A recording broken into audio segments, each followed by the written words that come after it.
చెప్పండి ఉషారాణి గారు, అంటే స్వచ్ఛత సర్వేక్షణలో భాగంగా ఏదైతే ఈరోజు ప్రోగ్రామ్ కండక్ట్ చేస్తారో యువత అందరినీ కూడా అవేర్నెస్ చేయడానికి చేశారా, లేకపోతే ఏదో పిచ్చాపార్టీగా వాళ్ళు ఏదో గంతులు వేశారు, జనాలు చూశారు, ఎంటర్టైన్ అయ్యారు, దీని ద్వారా ప్రజలకు ఏమన్నా అవేర్నెస్ రాగలిగిందా, మీ ప్రయత్నం ఏమైనా సఫలీకృతం అయిందా ఈ పక్షోత్సవాల ద్వారా, అంటే మీరేం చెప్తారు?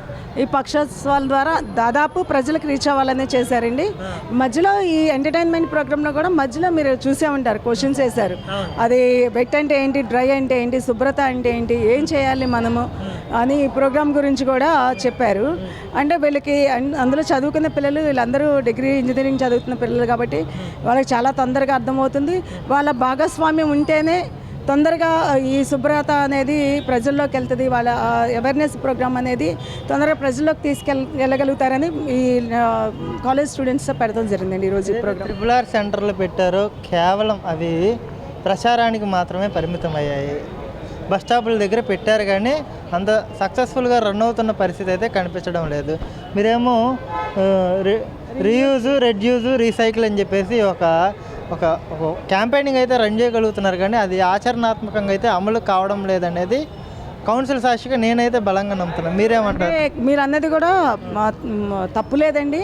ఎందుకంటే బస్ స్టాపుల్లో పెట్టారు, అటు ఐటీ కాలేజ్ బస్ స్టాప్లో అలా పెట్టారు. కాకపోతే ఇంత ఇప్పుడు కనుక చెయ్యాలి అని అంతా అప్పుడు అవేర్నెస్ అంత తీసుకురాలి గత 3.5 సంవత్సరాలు. ఇప్పుడు కనుక ఇవన్నీ వాల్ ఆఫ్ కైండ్నెస్ అని పెట్టారు, ఇలా వేస్ట్ ఇవన్నీ తీసుకొచ్చి వేరే వాళ్ళకి ఉపయోగపడే విధంగా. అదే విధంగా ఇప్పుడు చెప్పారు రెడ్యూస్, ఫస్ట్ ఎలా తగ్గించుకోవాలి మన వాడకం, ప్లాస్టిక్ వాడకాన్ని తగ్గించుకోవాలి.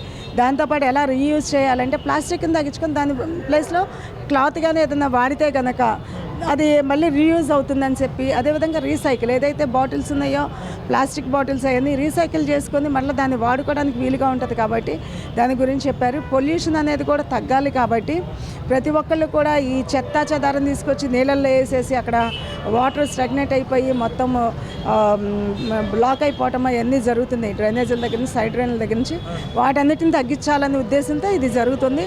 తప్పనిసరిగా మీరు అన్నట్లు ఎక్కువ స్థాయిలో ప్రజల్లోకి దీన్ని తీసుకెళ్లాల్సిన అవసరం ఉంది. నిజంగా ఇది బాగా జరిగిందంటే, ప్రజల్లో అవేర్నెస్ బాగా వస్తే కనుక మనం 100% మనము సఫలీకృతం అవుతామండి. అంటే బిఎంసి చేపడుతున్న కార్యక్రమాలు కేవలం ప్రచారాలకే పరిమితం అవుతున్నాయి. గ్రౌండ్ లెవెల్లో కార్పొరేటర్లు కానీ, ఫ్లోర్ లీడర్లు కానీ, లేకపోతే మేయర్ గారు కానీ ప్రజల్లో అవేర్నెస్ తీసుకురాలేకపోవడంలో విఫలమయ్యాము అని మీకు అనిపించడం లేదా?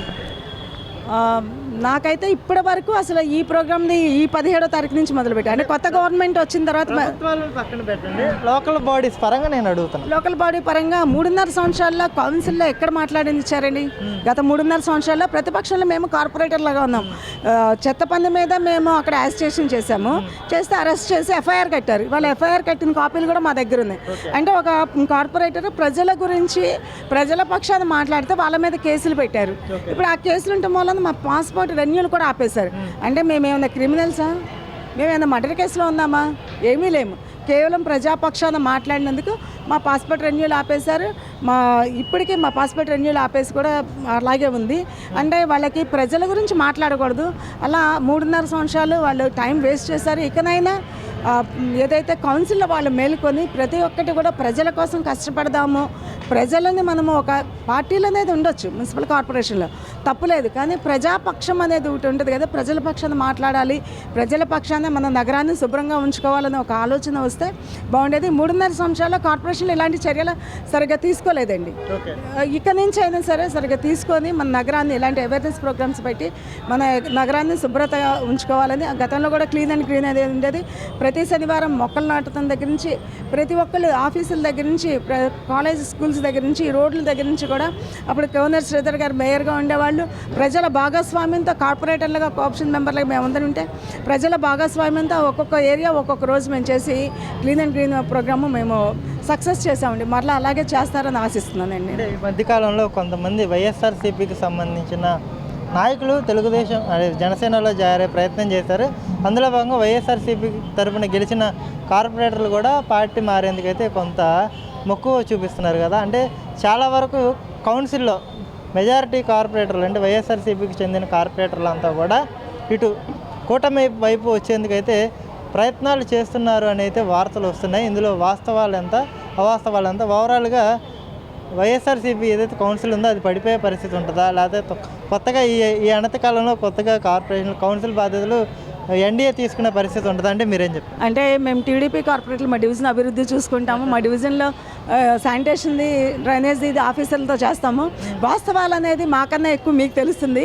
ఎందుకంటే నలుగురితో మీరు ఎక్కువ మమైకమవుతారు, మాతో మాట్లాడతారు, వైసీపీ వాళ్ళతో మాట్లాడతారు, జనసేన వాళ్ళతో వాళ్ళ అభిప్రాయాలందరూ మీరు చేస్తారు. మేము టీడీపీలో ఉన్నాం కాబట్టి మాకన్నా మీకు ఎక్కువ తెలుస్తుంది. ఎందుకంటే వాళ్ళ బాధ. కొత్తగా ఎన్డీఏ కౌన్సిల్ త్వరలో శ్రీకారం చుట్టబోతుందా? మేయర్ గారిని ఆ పదవిలో నుంచి పీకేసి ఎన్డీఏ కూటమి నుంచి ఎవరినైనా కొత్త వాళ్ళని అందులో కూర్చోబెట్టబోతున్నారా? మేము అవన్నీ చెప్పేది కాదండి. చెప్పండి. అంటే ఓపెన్గా చెప్పడానికి అనేది మీకే ఎక్కువ తెలుస్తుంది. ఇప్పుడు చూస్తారు, బాలినేని గారి దగ్గర నుంచి జనసేనకి వెళ్ళారు, ఉదయ్ భాను గారు రిజైన్ చేశారు అన్నారు.